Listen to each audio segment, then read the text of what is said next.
On today's World Insight, an exchange of civilization, legacy, and wisdom at this year's Nishan Forum as we pick the brains of diplomats and scholars.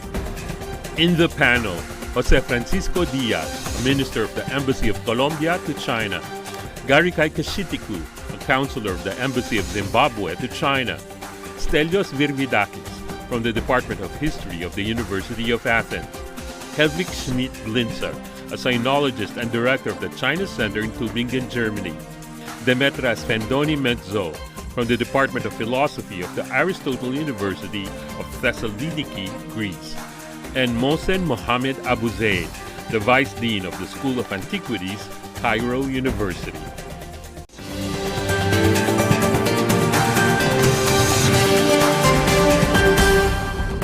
Hello, I'm Tian and welcome to World Insight. Today, I'm in Qufu, the hometown of Confucius, one of the most celebrated iconic philosophers in Chinese history. His teachings underpin East Asian culture. Confucian thought has been embedded in these societies' genes. So we dive into Confucian legacy with one of his most popular sayings: there must be a teacher in the company of three. One could see both the earnestness to learn and the meanings of learning.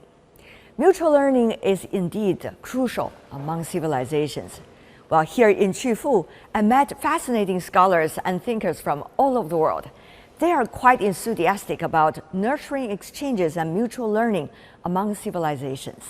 Let me start by talking about Egypt, one of the four ancient civilizations, as we say today.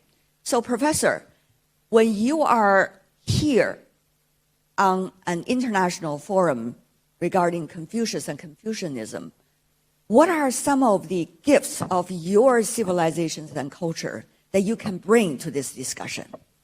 I consider ancient Egyptian civilization and ancient Chinese civilization two sides of one of the same coin. Two sides of the same coin. Explain, please. So, like all sides of civilization and culture, you find in Egypt and also you find here in China. As we are now at the home of Confucius, we have also a lot of wise men and philosophers from ancient Egypt. So the royal pharaoh, the king of ancient Egypt, at his counselors must be choose wise men to be at his council to advise him and give him the advice. So we have a lot of, or a great library of literature and instruction from ancient Egypt. We have a great library, a lot of thousands of books from ancient Egypt talk about literature, instructions like Confucius here. About Greece, so much to learn. From University of Aristotle, your university's name already convey the research that you are doing, Professor. Try to maybe more specifically give us one or two examples that you are comparing, for example, between Confucius or Confucianism and Aristotle or Aristotle's theories and quotes, and maybe to let our audience understand from a small entry, and yet they could see a bigger picture. So let's start with quotes, very famous quotes of Aristotle.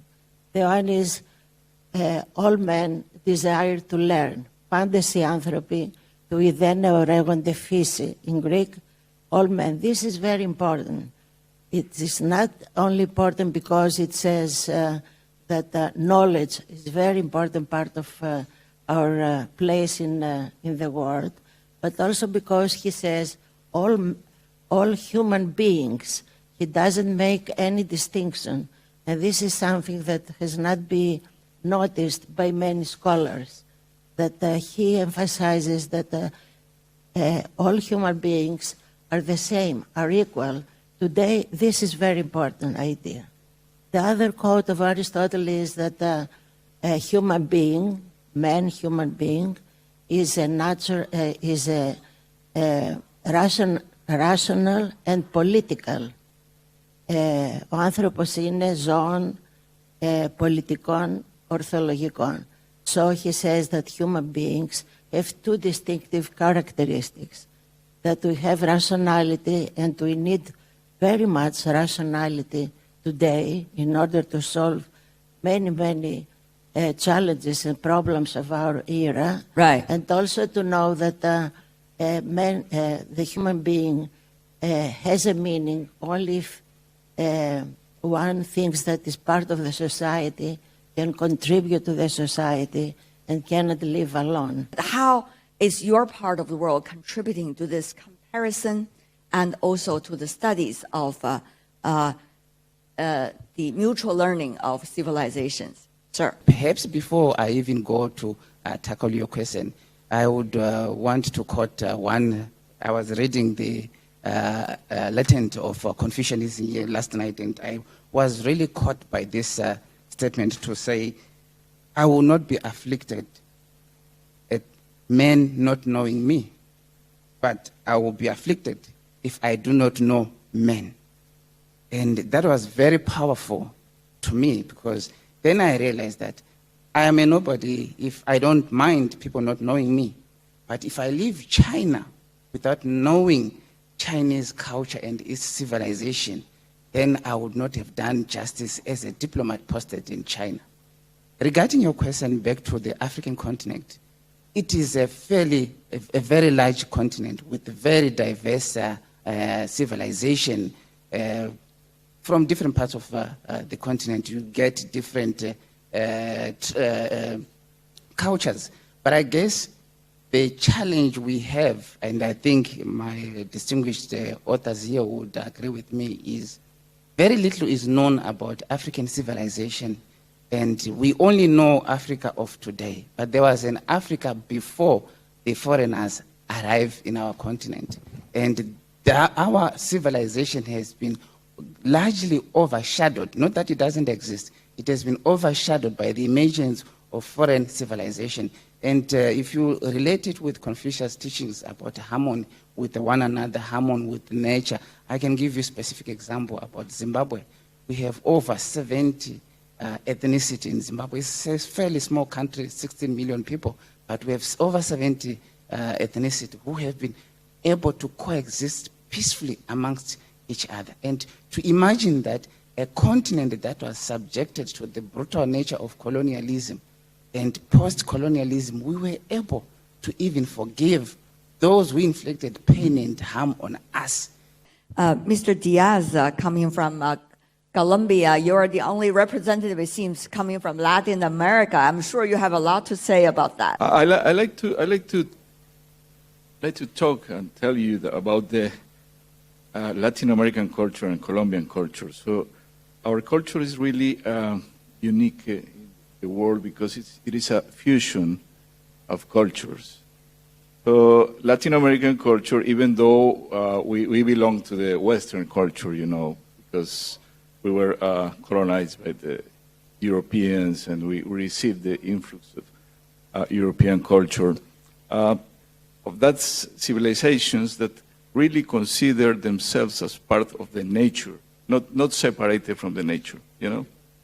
So I think it's very important because even though the documents and the monuments were almost erased, but that I encountered, of course, it wasn't at all, everything was not negative, so we received a lot of good things from Europe, very good culture, so without the Europe, we couldn't say we are a culture like Latin America, but it remained the traditions, you know. So the traditions are very important because our natives in Latin America, they think as similar as the Confucius thoughts expressed in Chinese culture. So they respect nature, they consider part of themselves of each other and part of a community. They work collectively, which is very important here also in Chinese culture and in Confucian philosophy. So I think there are very common roots in our Latin American culture and ancient civilizations. So tell me more about your response to some of the earlier comments. At this moment, how can we reflect upon what happened in history among us through one way or another and be able to put the differences aside and focus really on the common aspirations? I learned Chinese, and I do it since 50 years, and I more and more experience what rich culture China has, and the culture of the Shidafu, of the traditional elites, and the literature, and all these kind. And so this is a very important resource for humankind. But to give just one example, one of the most renowned philosophers in Germany, Jürgen Habermas, some years ago told me, the only thing I really regret that I never learned Chinese. And I think learning Chinese, or another important language which from another civilization, is very fundamental to prepare oneself to understand other civilization, and also to prepare oneself to distance oneself from its own heritage, to understand the own heritage in a new way. And I think we have to have this action between otherness and selfness by learning the other, but also learning oneself again.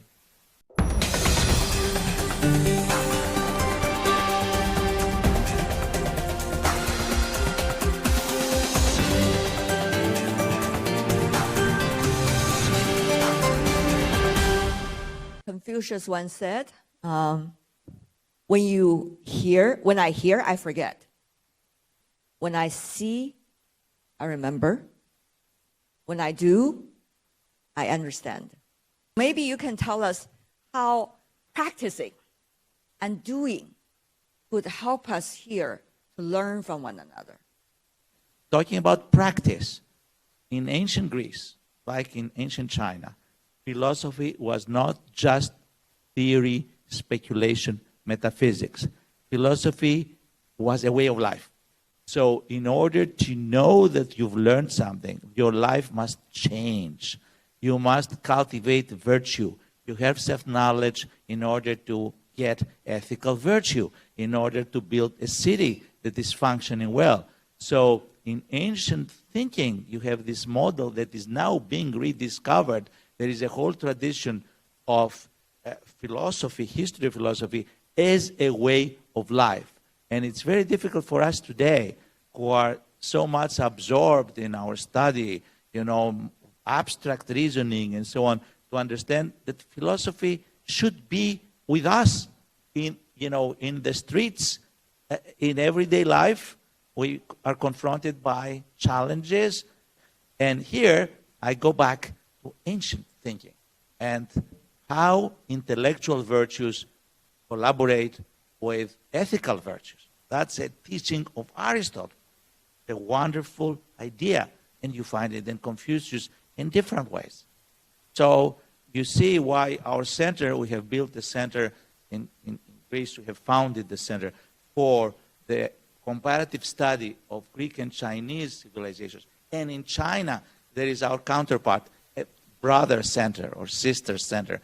And we work together, start with philosophy, because most of us are philosophers and we're interested in thought, right? But we're going to proceed to literature, history, art, archaeology, just in the two traditions. Tell me, what can we now really learn?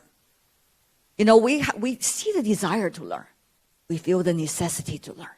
And now, what can we learn together about each other in this mutual learning of civilizations? Maybe you can bring us some concrete examples. Yeah, about mutual learning among civilization must be happening among civilization since the ancient era, when after the fall of ancient Egyptian civilization, so the Greek civilization came to learn and gain from ancient Egyptian civilization. After that, Roman civilization come to gain from Greek. This is the continuous of a civilization. Islam after that. So after that, Islam culture and heritage transferred to Europe. So I deep respect of initiative, Chinese initiative of Belt and Road, that revival again the Silk Road, you know, Silk Road, which connect the different countries through different countries to transfer the civilization from start point from China until Europe, the end station or the end point in Egypt. So my thinking about learning among civilization must be, and the modern civilization now is the result of this learning among civilization. So what can we specifically focus on? As a philosopher yourself, as someone who has been doing research on Chinese ancient elites' history, what are some of the things we can look at specifically? I think the one thing is that in Chinese tradition, there is a very strong element to look back, to try to learn from the ancients, on the one hand. So Confucius said, "Shu er bu zuo." So we should keep our tradition and not make anything anew. On the other hand, he was also innovative.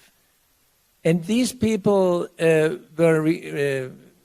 had many looks also to the borders of China. This is very important, how China regarded itself inside the greater world. And this leads me to one aspect, Belt and Road. The roads have been between certain civilizations to centuries or even thousands of years. And the ancient Silk Road, and so is an example of that.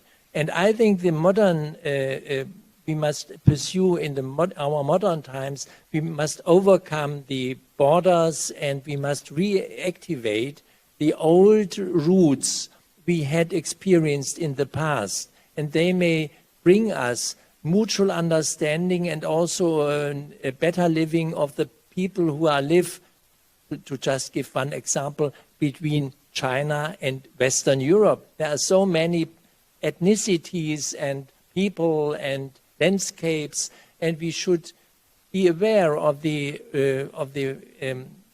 importance of these landscapes also environmentally, and we just cultivate these roads and roads and landscapes with the people who are living in the specific areas we are wanting to reconnect. Is there something that you are studying right now? My present study is the topic of distancing. Distancing, we must not just want to impose our own values on others, but we have to keep a kind of respect and distance to others and also to ourselves to learn anew, to overcome the tensions we have at present. You know that in the Western world there is the saying of China as a systemic rival. I think this is a very misleading concept, but it's followed very much at present. And I think we should overcome these misconceptions.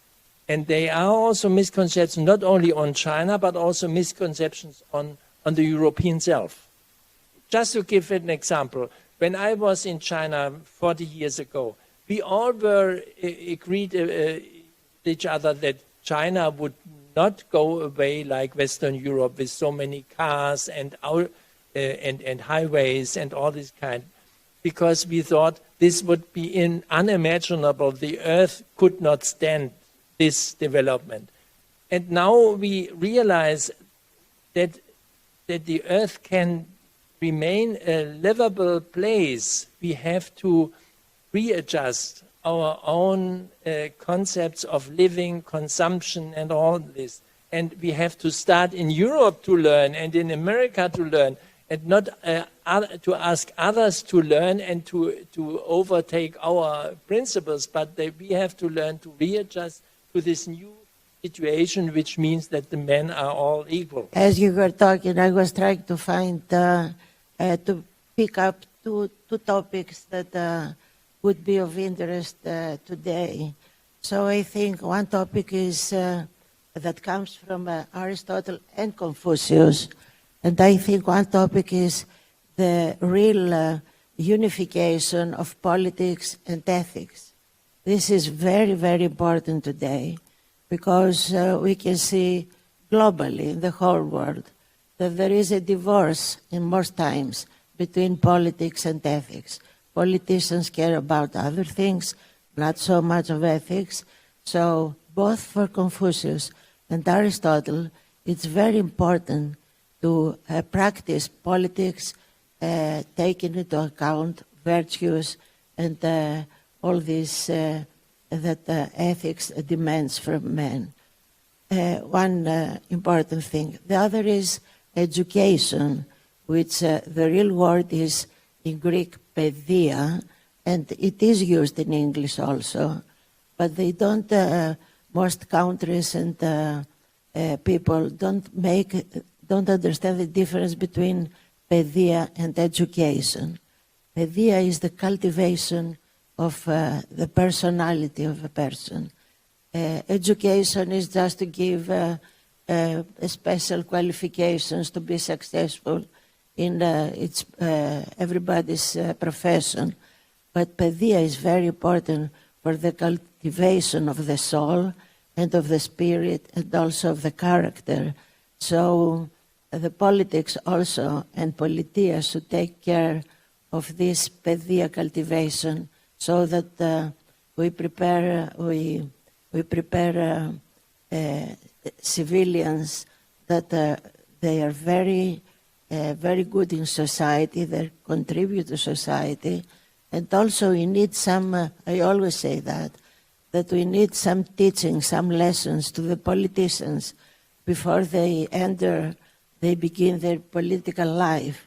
They need to take some lessons from Aristotle and Confucius and to know how they should practice. We have seen over the past few years so much criticism about the others.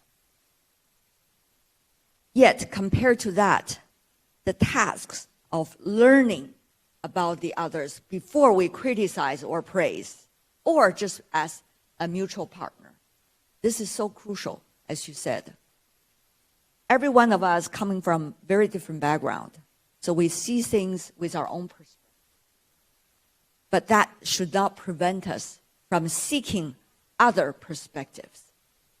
And only by knowing and probably even empathy, beyond knowing, that we know better what is the real essence of discussion we're having today. What should we focus on? What do you think is very important as the mutual learning? I think the most important thing for mutual learning, first of all, is respect and peaceful dialogue. So I don't think that we can even aspire to learn something from someone else if we don't respect what they think, what they believe, or the way they live. So we need to understand the other's way of life if we really like to learn from them. So, but it starts from learning from ourselves. Of course, we have to respect ourselves and learn from ourselves in order to respect the others. And the other important point is to conduct learning through peaceful dialogue.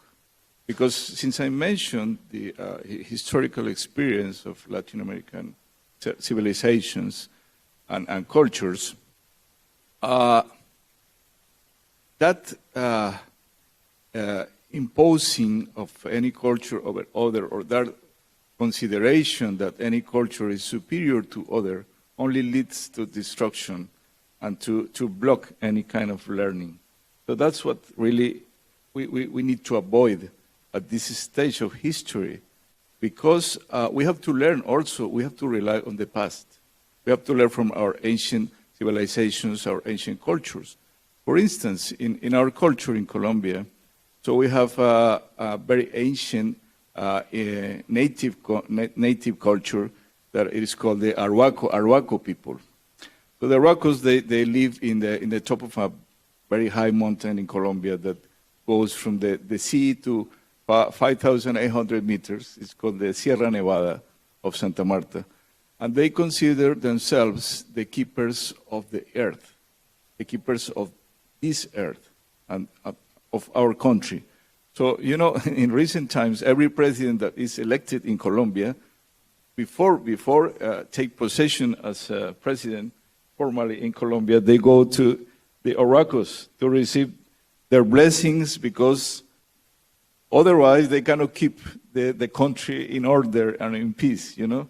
So these Arhuacos, they consider themselves the elder brothers of the rest of the Colombians.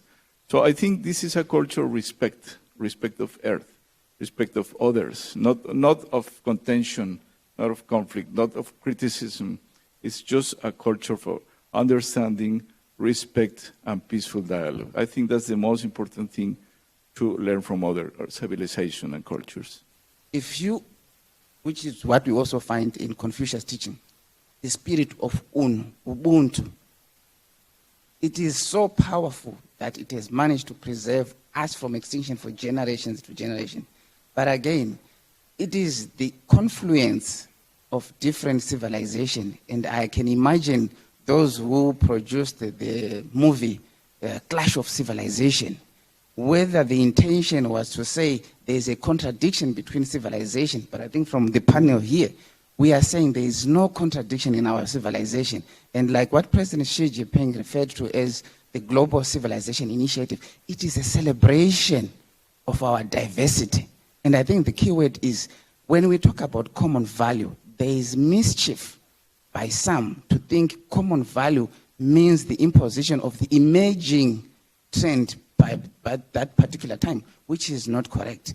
Common values should simply ascribe to the notion of respecting and celebrating our diversity, because no culture is superior, no culture is inferior.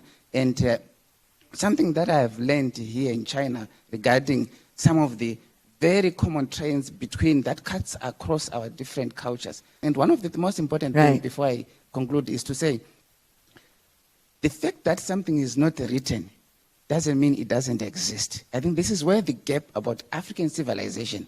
You only know about the Egyptian pyramids, the Great Zimbabwe of Zimbabwe, the Khmer ruins, different historical sites dotted across Africa.